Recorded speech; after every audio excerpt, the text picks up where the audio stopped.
Assalamualaikum warahmatullahi wabarakatuh. Palamitra anu dipihormat dina denget ayeuna simkuring Mang Augustin masih medar dongeng dina carios Anjar lawan Raja Bangsat, karya Ahmad Rustandi. Bral urang lajeng keun kana dongeng dina lalakon Anjar lawan Raja Bangsat bagian ka-8. Awas, nu lalajo teu katahan ngagorowok. Suku Sidarga geus meh antel dijejekeun satarikna. Bros Dewi papanggungan teh papana potong, lantaran murid Haji Husen kaburu ngagorolong. Mun sok teu kaburu ngagorolong tangtu mejret. Alhamdulillah Gusti, nu lalajo tinggerendeng. Kendang jeung tarompet beuki maceo. Sidarga beuki ambek. Ayeuna mah manehna teu cacakakan Dewi. Solongkrong Sidarga nonjok, murid Haji Husen teu ingkah, tapi peuro. Nu buleud sagede jeruk bali teh teu diliwatkeun ku leung-eun kencana, sarta peu-peu teuyan Sidarga diteung geul satakerna. Kuduna mah nu ngoceak teh Sidarga. Tapi geuning murid Haji Husen nu ngoceak teh, nu lalajo curing hak. Kitu Dewi Haji Husen, heran kabina-bina. Murid Haji Husen kokoongan, siga anjing disumpit panona.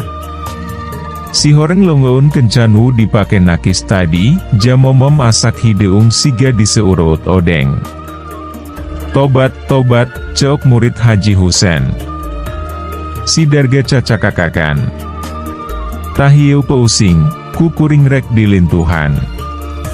Kaprot pipi murid Haji Husen dicabok, pelendung jamomom, siga ngahaum-haum gula sagandu, pipina melendung asak hideung. Kaprot pipi nu sabeulah Dewi, pelendung. Ayeuna pausing geus lintuh keun sina lalangsudan. Bener sakumaha nu dicaritakeun ku Sidarga bukti, murid Haji Husen lalangsudan bari kokoongan nahan kanyeri.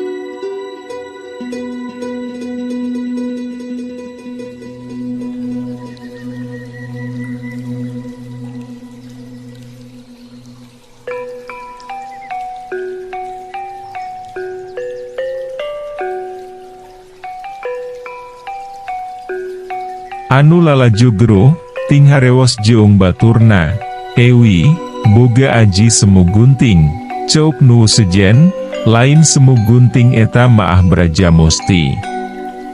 Tapi teu wani untarik, ting gerendeng haharewosan. Haji Husen kunyem-kunyem sorangan, teu nyangka Sidarga boga pangabisa kitu.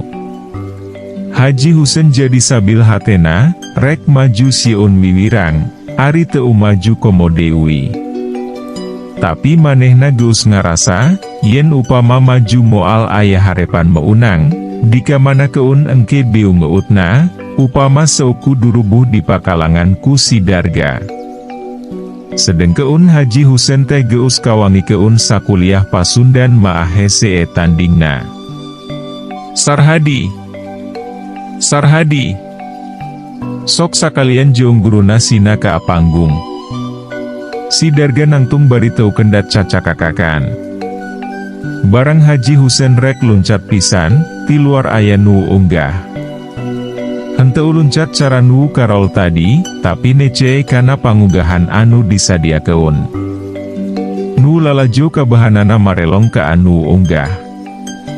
Demi nu unggah teh make pakaian santri, umurna kira-kira 20 tahun.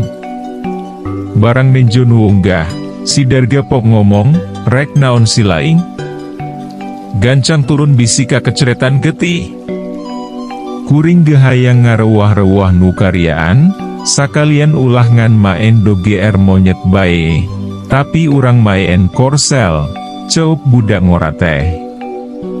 Nu lalajo seuri, bakating kulucu ngadenge jawaban budak ti. Nu lalajo ujuk-ujuk cop bae hatena ka budak ngora teh, hayangnya horek naon eta budak teh sanyana.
Tapi sajeroning kitu teu weleh paur, manglebar keun ku kasepna, bisi kagitik muun si darga murang maring.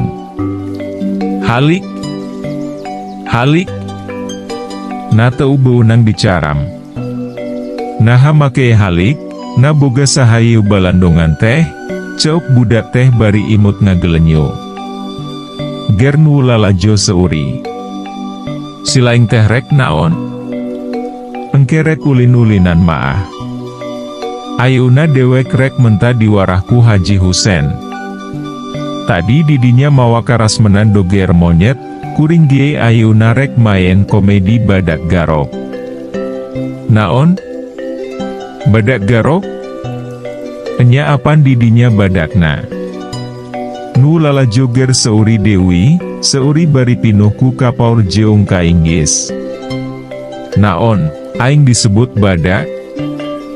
Nah yang disebut naon? Daari disebut jelema maah teu pati pantes. Dedegan kieu maah, kulit beungutna kandel jeung renjul, biwirna suingnya pantes upama disebut dedegan badak, gernu lalajo surak. Kurang ajar siah, setan.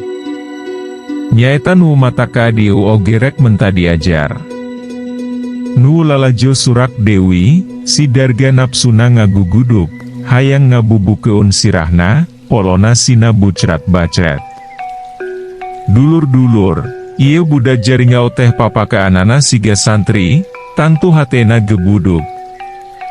Diu beungutan siga jurik kuris kieu maah, tantu rohna oge pasesaan jurik kuris. Tembal budak ngora bari seuri. Solongkrong leungun si darga kana punduk budak ngora tea.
Jerit, nu lalajo patingko ceak bakating kupaur.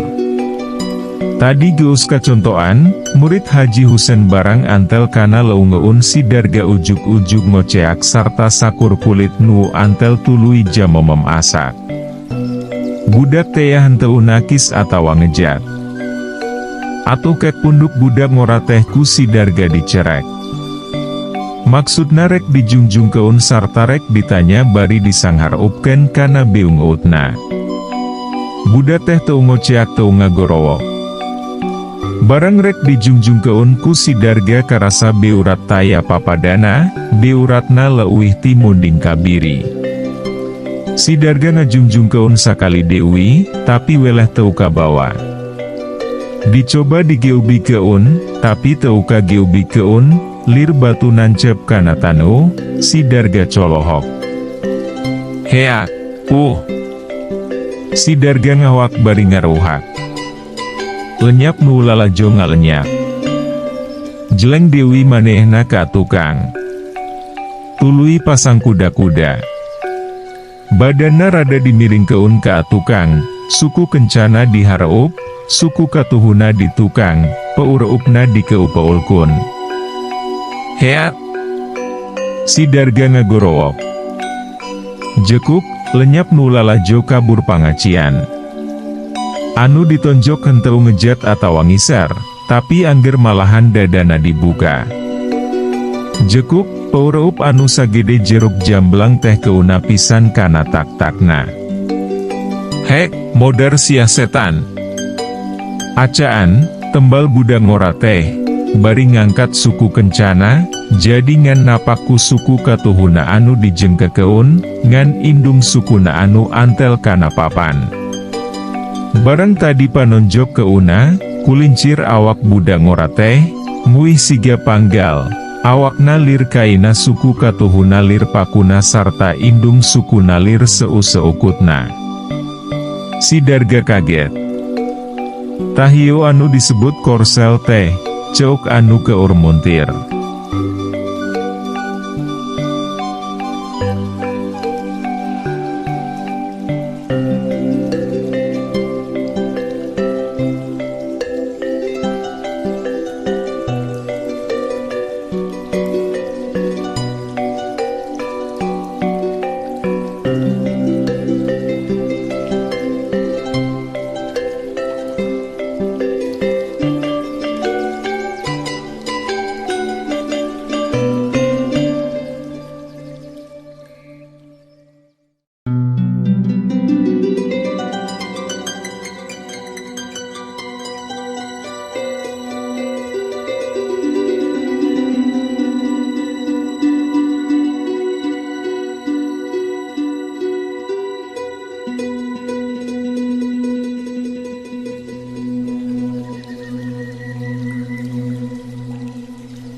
Nu lalajo asaka geuing Dewi, ger surak ting sarwit bakating ku suka jeung panuju.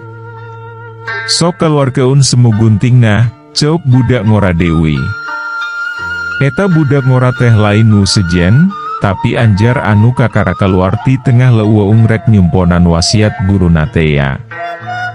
Tadi barang nyaksian Sidarga kacida telenges jeung curangna. Manehna ngarasa keuhul hayang malik keun mulin keun Sidarga. Anjar geus nyaho yen Sidarga ngagunakeun racun.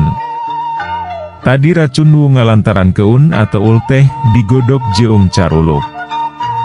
Racun anu ngalantaran keun sing saha anu antel jamomom baruh jeung jadi hideung siga tutung. Keur anjar maah lain hiji keanehan, lantaran ku kiai geus diuruk ngunaan racun jeung perkara teluh-teluhan, eta teh peurah orai bedul, anu hirupna di daerah Karawang. Eta orai kacida galakna, sarta peurahna matih lain lumayan. Upama aya nu dipacok entong boro jelema dalah munding kabiri oge moal bisa hirup Dewi. Upama rek ngala peurah orai, oraina ditewak heula, tuluy dibatek, nepi ka ateu walakaya. Sanggeus dibatek digantung keun nepi ka apae, sumutna sina ka handap. Engke lila-lila tina sumutna bakal nyakclakan peurahna, tah peurah anu nyakclakan teh ditandean ku kapas atawa sapu tangan. Lamun rek dipake diadu, kapas atawa sapu tangan teh diulas-ulas kana leunggeun atawa kana naon bae. Sarta muun kulit musuh antel, komo ari kacabok maah, tangtu bakal bareuh teu beda ti dipacok orai, seperti karandapan ku murid Haji Husen tadi. Ari keurnu makena maah moal kukumaha, lantaran geus aya panyinglarna. Samemeh eta saputangan anu ngandung peurah tea dibalur keun, leuwih ti heula manehna nginum cai anu dipake ngeuum sihung orai anu diala peurahna tea. Waktosna seet. Caak hanca. Urang simpen di handeuleum sieum paragi nyokot ninggal keun, enjing urang sampeur Dewi, hapunten palamitra kanggo nyumangetken sim kuring, Mang Augustin ngadongeng teh, nuhun keun di subscribe, di like sareng di share, manawi masih aya keneh nur sepeun kana dongeng, supados teu kakantun carios salajeungna. Mangga permios.